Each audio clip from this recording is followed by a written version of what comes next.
Graça e paz, meu querido ouvinte, que Deus abençoe você. Prazer estar aqui mais uma vez para compartilhar um pouquinho da palavra de Deus.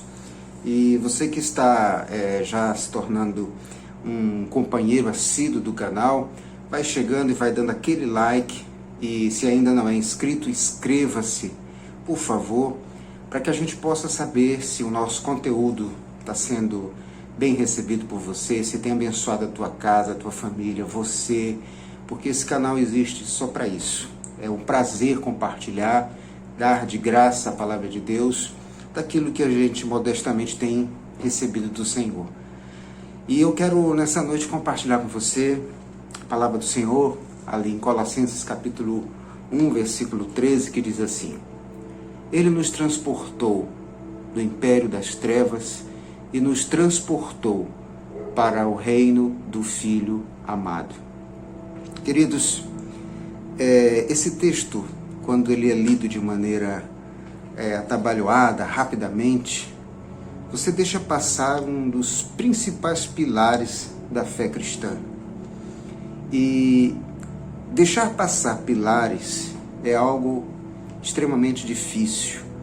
E nós que somos líderes ou que temos caminhado com pessoas, orientado pessoas na fé, precisamos insistir em deixar os nossos marcos bem firmados no que diz respeito à doutrina cristã. Porque os tempos estão ficando cada vez mais difíceis e nós estamos precisando cada vez mais de fé alicerçada. Nossa fé precisa estar bem alicerçada, porque se não tiver fundamentos, essa fé vai ser abalada.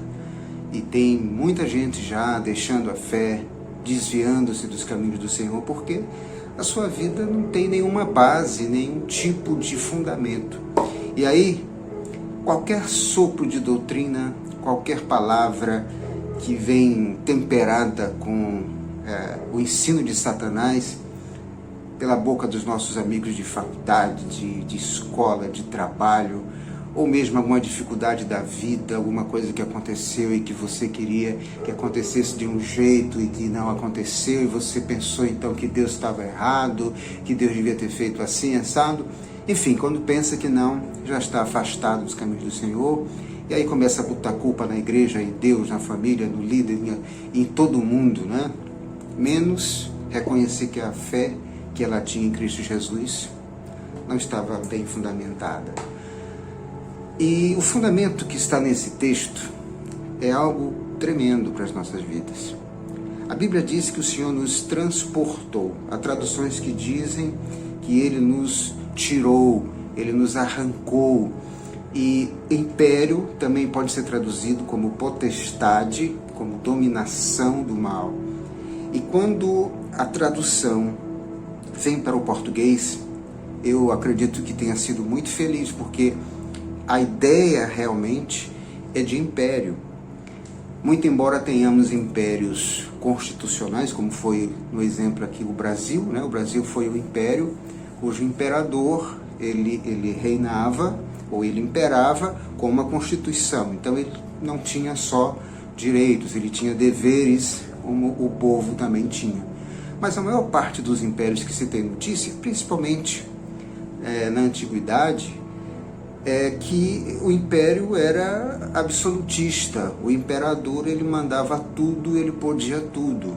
E os súditos não podiam nada, ou muito pouco, e eram tratados como escravos, eram tratados como servos, né? Sem nenhum tipo de direito. E essa é a visão que temos que entender, como era o nosso viver, a nossa existência antes de encontrar Jesus. Vivíamos debaixo do império das trevas. Não sabíamos disso, mas vivíamos assim.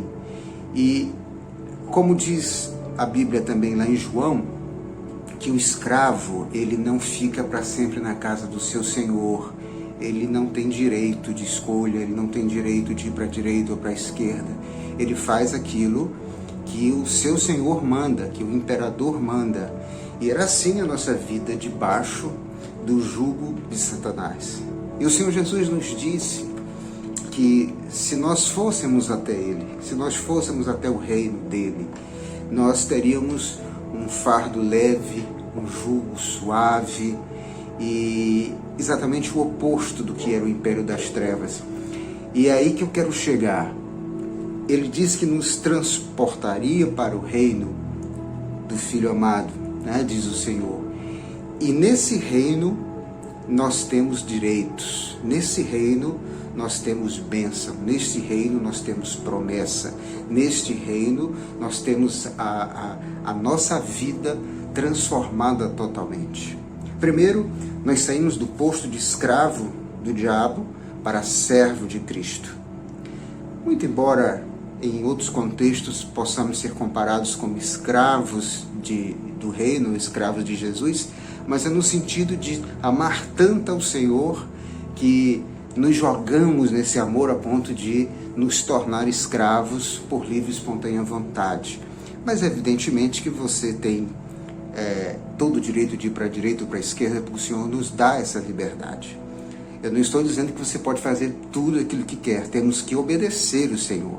Mas nessa obediência graciosa, amorosa, nós podemos sim usufruir da vida em abundância, da vida eterna que já está em nós. Portanto, queridos, entenda que o império das trevas era a vida sem Cristo e o reino do Filho de Deus é a vida com Cristo. Não existe meio termo. Ninguém proclama sua própria independência do império das trevas. Não existe. Existe escravos conscientes que estão debaixo do jugo de Satanás.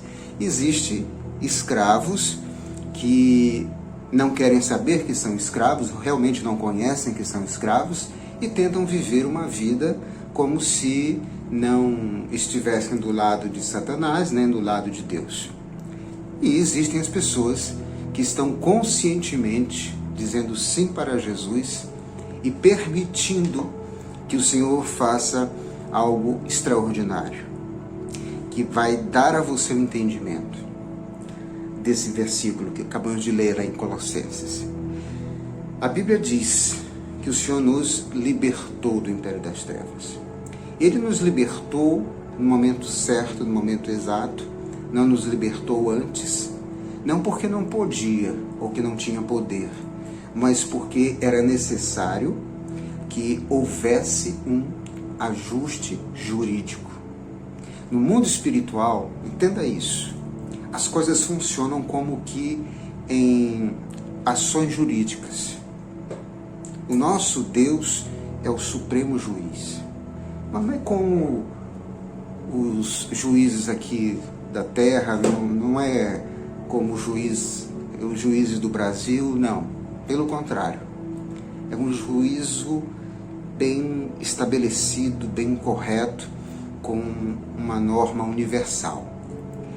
Pois bem, nós estávamos escravos porque nós fomos dados como escravo. Nós nos entregamos à escravidão por causa do pecado. E aí passamos a ser propriedade de Satanás. Então era preciso que alguém pagasse o preço para a libertação. Um escravo, ele tem preço. E aquele que quer ter a propriedade desse escravo precisa pagar o preço. E foi isso que Jesus Cristo fez na cruz do Calvário. Ele pagou o preço pelas nossas vidas, pela nossa libertação. E assim como um senhor de escravos, ele foi até o mercado de escravos e nos comprou das mãos de Satanás, pagou o preço e pegou de volta o escrito de dívida, a promissória, a dívida que tínhamos no mundo espiritual e rasgou. E ele passou a ser o nosso dono. E como nosso dono, ele poderia fazer o que quisesse de nós. E ele então desejou transportar-nos para o reino do Filho do seu amor, Jesus Cristo. Então, ele nos deu a liberdade. Nós somos livres em Cristo Jesus. Essa é a verdade que mantém o nosso coração feliz, porque porque estamos em Cristo, Ele se importou conosco, pagou o preço, nos retirou de lá, do inferno, e nos colocou no reino do seu Filho. Queridos, foi um prazer estar com você. Beijo no seu coração. Até a próxima. Shalom.